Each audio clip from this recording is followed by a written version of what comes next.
ರಾಷ್ಟ್ರೀಯ ಹೆದ್ದಾರಿ 206 ರಸ್ತೆಯಲ್ಲಿ ರಸ್ತೆ ಅಗಲೀಕರಣ ಮಾಡುವಂತಹ ಸಂದರ್ಭದಲ್ಲಿ ಸಾವಿರಾರು ಮರಗಳನ್ನು ಕಡಿದಂತಹ ರಾಷ್ಟ್ರೀಯ ಹೆದ್ದಾರಿ ಪ್ರಾಧಿಕಾರ ಕೇವಲ ರಸ್ತೆಯ ಮಧ್ಯದಲ್ಲಿರುವಂತಹ ಹೂವಿನ ಗಿಡಕ್ಕೆ ನೀರನ್ನು ಹಾಕುವ ಕೆಲಸವನ್ನ ಮಾಡುವುದು ಬಿಟ್ಟರೆ ಅಕ್ಕಪಕ್ಕದಲ್ಲಿ ಹಾಕಿರುವಂತಹ ಕಾಡು ಮರಗಳ ಬಗ್ಗೆ ಕಿಂಚಿತ್ತು ನೋಡದೇ ಇರುವುದು ಮಾತ್ರ ದುರಂತ.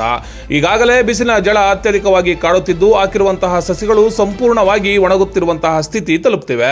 ಗ್ರೀನ್ವುಡ್ ಶಾಲೆಯ ಅಕ್ಕಪಕ್ಕದಲ್ಲಿ ಹಾಕಿರುವಂತಹ ಸುಮಾರು 30 ಗಿಡಗಳಲ್ಲಿ ಈಗಾಗಲೇ 13 ಗಿಡಗಳು ಸಂಪೂರ್ಣವಾಗಿ ಒಣಗುತ್ತಿವೆ. ಮಿಕ್ಕಿರುವ ಗಿಡಗಳು ಸಹ ಒಣಗುವ ಹಂತದಲ್ಲಿವೆ. ಇದನ್ನ ಕಂಡಂತಹ ಮಾಜಿ ಜಿಲ್ಲಾ ಪಂಚಾಯಿತಿ ಸದಸ್ಯ ಚಂದ್ರಶೇಖರ ಬಾಬು ತಮ್ಮ ಸ್ವಂತ ಹಣದಲ್ಲಿ ಟ್ಯಾಂಕರ್ ನೀರನ್ನ ತಂದು ಸಂಜೆಯ ವೇಳೆ ನೀರನ್ನ ಬಿಡುವಂತ ಕೆಲಸಕ್ಕೆ ಮುಂದಾಗಿದ್ದಾರೆ. ಇದೇ ಸಂದರ್ಭದಲ್ಲಿ ಅವರು ಮಾತನಾಡಿ, ಒಂದು ಮರವನ್ನ ಕಡಿದರೆ 4 ಮರಗಳನ್ನ ಹಾಕಿ ನಾವು ಪರಿಸರವನ್ನ ಉಳಿಸುತ್ತೇವೆ ಎಂದು ಆಶ್ವಾಸನೆಯನ್ನ ನೀಡಿದಂತಹ ಅಧಿಕಾರಿಗಳು ಇತ್ತ ಗಮನವನ್ನೇ ಹರಿಸುತ್ತಿಲ್ಲ.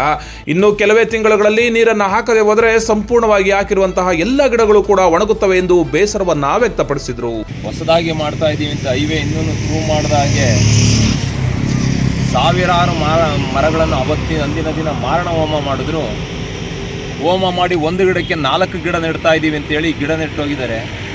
ಕಳೆದ ಇದೇ ಬೇಸಿಗೆನಲ್ಲಿ ಇದೇ ನಮ್ಮ ಗ್ರೀನ್ವುಡ್ ಸಂಸ್ಥೆಯಿಂದ ಬಂದು ನೀರನ್ನು ಉಳಿಸಿದ್ವಿ.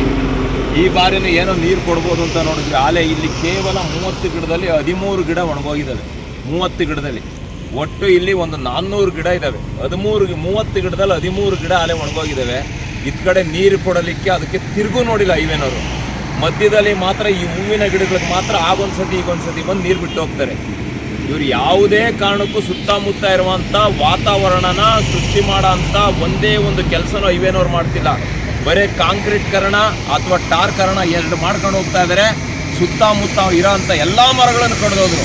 ಇವತ್ತು ಒಂದೇ ಒಂದು ಗಿಡ ಆಗಿಲ್ಲ. ಒಂದೇ ಒಂದು ನಿಮ್ಗೆ ಮಾತು ಹೇಳಬೇಕು ಅಂದರೆ, ನಮ್ಮ ಶಾಲೆ ಎದುರುಗಡೆ ಇದ್ದಂಥ ಗಿಡ ಕಡಿಯೋಕ್ಕೆ ಬಂದಂಥ ಕಾಲದಲ್ಲಿ ನಿಮ್ಗೆ ಏನಾರು ಹೈವೇಗೆ ತೊಂದರೆ ಮಾಡೋದ ನಾನು ಕಡ್ಕೊಡ್ತೀನಿ ಅಂತ ಹೇಳಿದ್ದೆ ಹೈವೇನಲ್ಲಿ. ಆ ಗಿಡಗಳು ಉಳಿಸಿದ್ರು. ಆದ್ರೆ ಅದು ಬಂದಿರೋದು ಹೈವೇ ಅಡ್ಜಿಗೆ ಇವತ್ತು 7 ಗಿಡಗಳು ಎಮ್ಮರವಾಗಿ ಬೆಳೆದಂಥ ಗಿಡಗಳು ಇವತ್ತು ಉಳ್ಕೊಂಡಿದ್ದಾವೆ. ಅದೇ ರೀತಿ ಇಲ್ಲಿದ್ದ ಗಿಡಗಳೆಲ್ಲ ಉಳಿತಿತ್ತು. ಇವರು ಸ್ವಂತ ಸ್ವಪ್ರತಿಷ್ಠೆಯಿಂದ ಸಾವಿರಾರು ಗಿಡಗಳ ಮಾರಣ ಹೋಮ ಮಾಡಿದ್ರು. ಒಂದೇ ಒಂದು ಗಿಡಕ್ಕೆ ನೀರು ಉಳಿಸುವ ಕೆಲಸ ಹೈವೇ ಮಾಡ್ತಾ ಇಲ್ಲ. ಹೈವೇ ಇದು ಪೂರ್ಣವಾಗಿ ಇದು ಹೈವೇನೇ ಜವಾಬ್ದಾರಿ ಇರಬೇಕು.